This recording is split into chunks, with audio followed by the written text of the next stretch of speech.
हिंदुस्तान के अंदर यक्षा civil code नामित किया जाए। मैं कहता हूँ कि वो सिर्फ रहनुमा उसूल है, बुनियादी उसूल नहीं। और रहनुमा जो उसूल होता है वो सिर्फ अखलाकी हिदायत होती है, रहनुमाई के जरिए से की जा सकती है। लेकिन उसी नंबर 44 के अंदर ये भी लिखा गया कि शराब पर पाबंदी आयद की जाएगी और शराब को बैन किया जाएगा। लेकिन आज तक उसके ऊपर कोई चर्चा नहीं हुआ। आप शीट नंबर 47 उठा करके देखिए, उसके अंदर बाकायदा लिखा हुआ है हर वो चीज जो सेहत आमा के खिलाफ हो, जिसके जरिए से लोगों की आम सेहत खराब हो रही हो, खा वो शराब हो और खा वो दीगर मशरूबात हो, जिनके जरिए से लोगों को जानी नुकसान पहुंच रहा हो, उन तमाम चीजों पर आयद पाबंदी की जाएगी। लेकिन उसके ऊपर कोई तवज्जो नहीं दी जा रही है। अपनी बात कहने के लिए कितने लोग इकट्ठे होते हैं। आज अगर मैं सही समझ रहा हूं तो इस हॉल के अंदर जिनके बारे में ये सिविल कोड की बात की जा रही है, यूनिफॉर्म सिविल कोड की बात की जा रही है, शादी की बात की जा रही है, उनकी तालीम की बात की जा रही है, उनकी मौजूदगी इस बात का सबूत है कि वो लोग बेदार हैं और अपना अच्छा और बुरा सोच और समझ सकते हैं।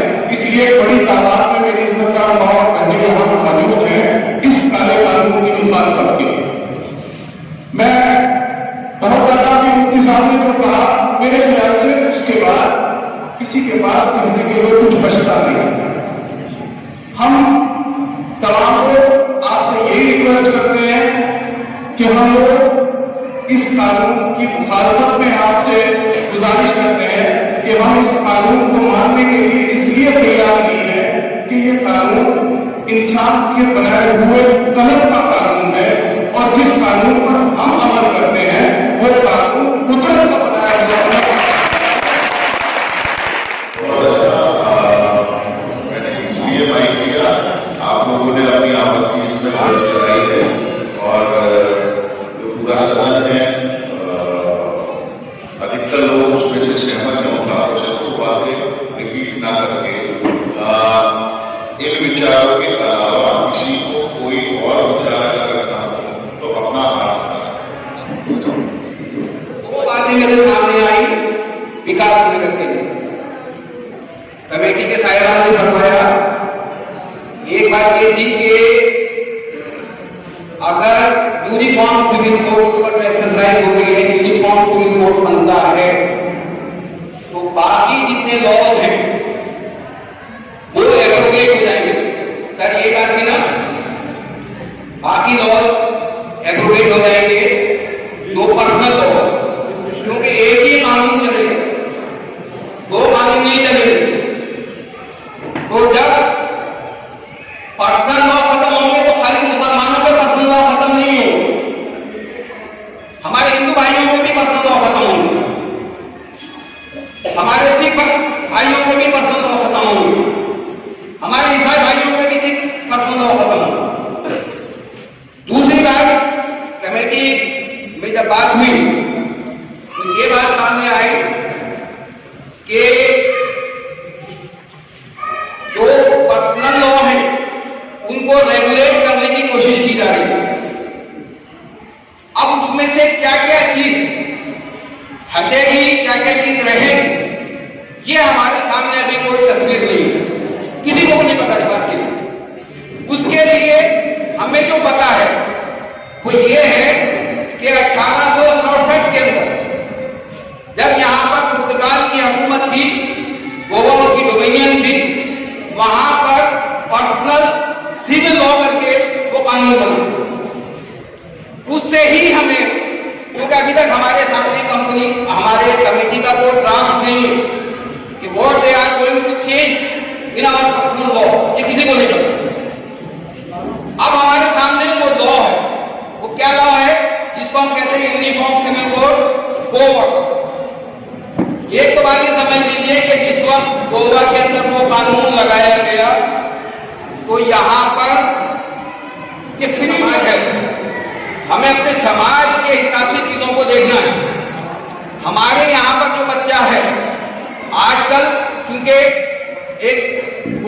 खुलेपन का दौर है, सोशल मीडिया का दौर है, टीवी और ये सब चीजों का दौर है, फहाशत का दौर है। इस दौर के अंदर 10 से लेकर के 12 साल का बच्चा एक तरह से बालिग हो जाता है। ही नोज एवरीथिंग, हर एक बात को जानता है वो, क्योंकि उसके सामने वो सारी चीजें आ रही।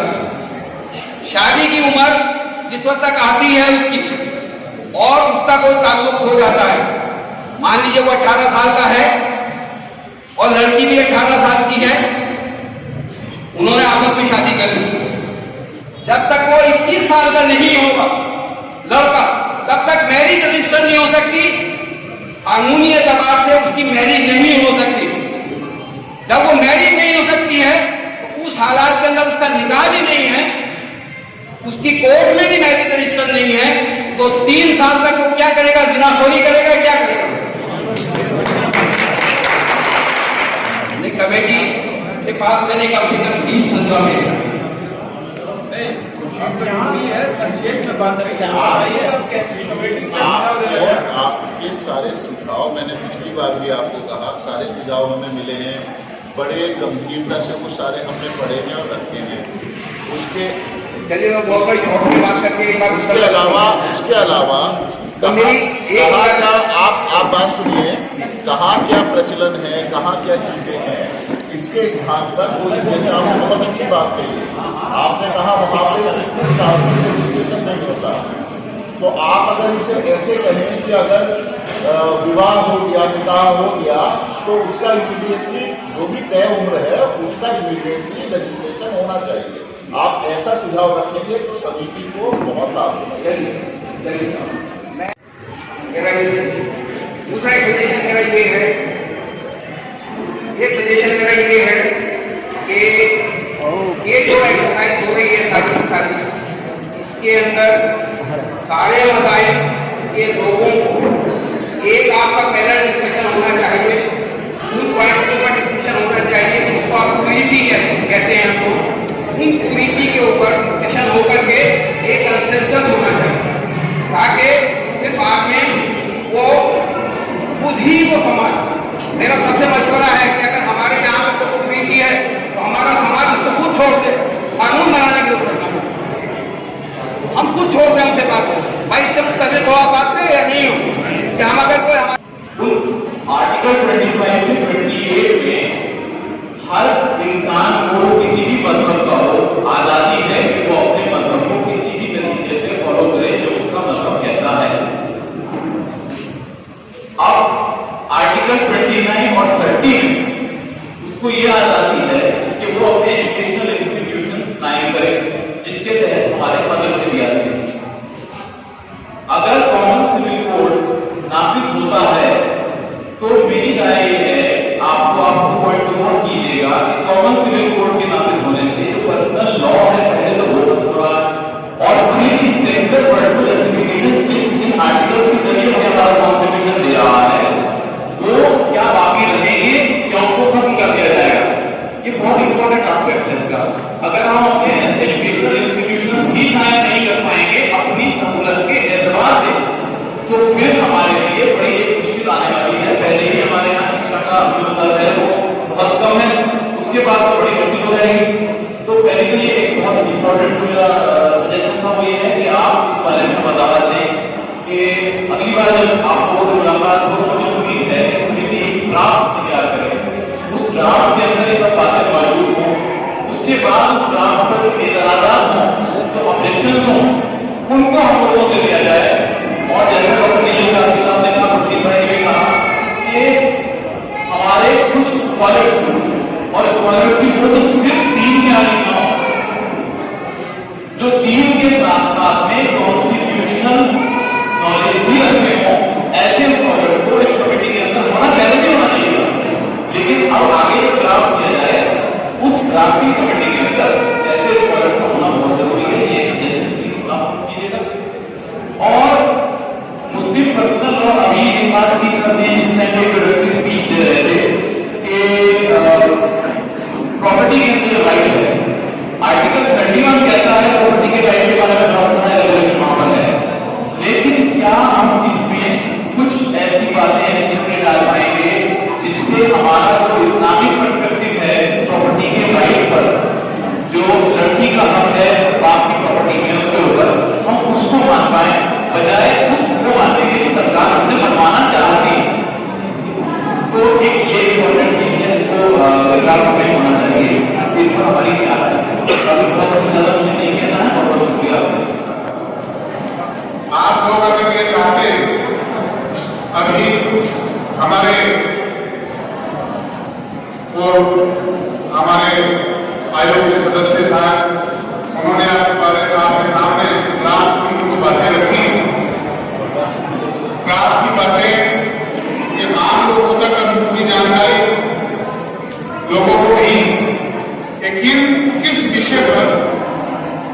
एक कानून बनाया है। मैं व्यक्तिगत तौर पे ये कहना चाहता हूं, इसके बारे में बहुत सारे लोगों को जानकारी नहीं है। ये कानून बनाने की सरकार को क्यों आवश्यकता पड़ी है और सरकार का मंशा क्या है, सरकार चाहती क्या, उसकी बहुत सारी जानकारियां नहीं। यहाँ जो भ्रांति है, जैसे कि आपने बताया, लोगों में ये भ्रम है, ये जो कानून बनाया जा रहा है ये कानून अल्पसंख्यकों के लिए है, क्योंकि बहुसंख्यक के लिए तो पहले ही उनकी इच्छा अनुसार, उनके धर्म के अनुसार जो नियम है, जो संविधान अधिकार देता है, उस अधिकार के मुताबिक वो अपने सारे क्रियाकलाप करने का काम करते हैं। लेकिन अल्पसंख्यकों में थोड़ा सा हटकर है, खासकर मुसलमानों। मुसलमान कुरान और हदीस के मुताबिक अपने आप को ढालकर चलना चाहता है और कुरान और हदीस जो कहता है उस पर पहली प्रायोरिटी में अमल करता है। आज भी वही बात है। जहां तक शादी के संबंध में मेरी अपनी व्यक्तिगत और निजी राय के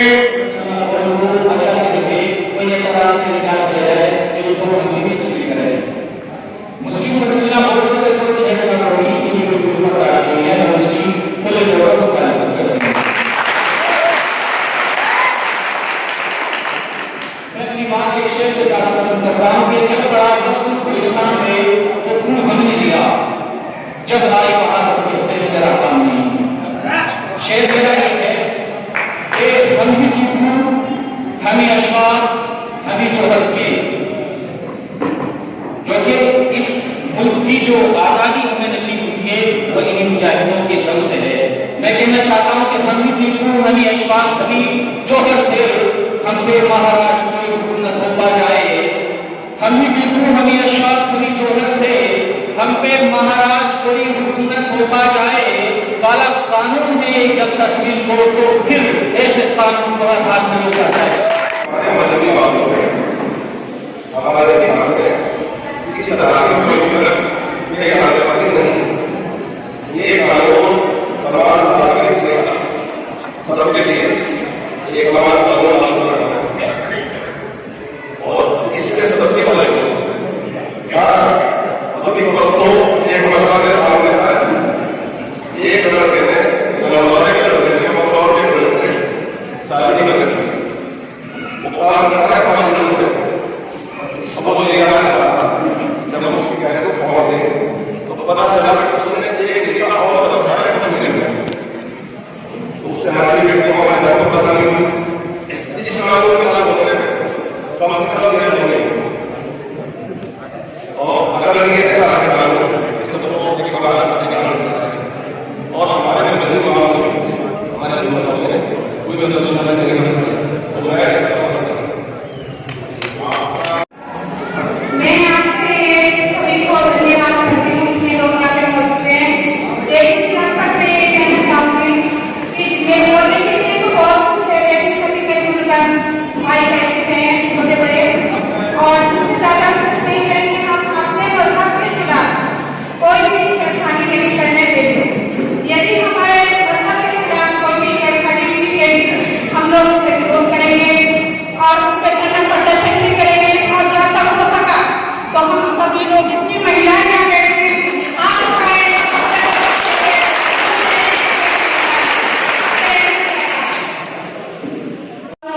और कानून है कि शरीयत को कुरान हदीस के खिलाफ या किसी के खिलाफ बोलना चाहते हैं। जो ये कानून है हम इसको बिल्कुल अच्छी तरह करना चाहते हैं। ये कानून जो है हमारे कुरान हदीस के खिलाफ है और ये बिल्कुल हमारे मजहब के बिल्कुल खिलाफ है। और हम अपने इस्लाम के लिए कभी नहीं चाहते कोई छेड़छाड़ करे, क्योंकि हमारी जिंदगी मौत तो हमारे इस्लाम से है। क्योंकि हम जब पैदा होते हैं तो हमारे कान में तब भी अल्लाह का नाम आता है और तब मरते हैं तब भी अल्लाह का नाम लिया जाता है। और हम अपने इस्लाम से ही जिंदा है, अपने इस्लाम से ही मरते हैं। हम हिंदुस्तान वासी हैं, हमारे लिए हमारी जहाँ भी जरूरत हिंदुस्तान को पड़ के हम अपना खून देने के लिए तैयार है और मरने के लिए तैयार है, चाहे वो बेटियां हो। हमारे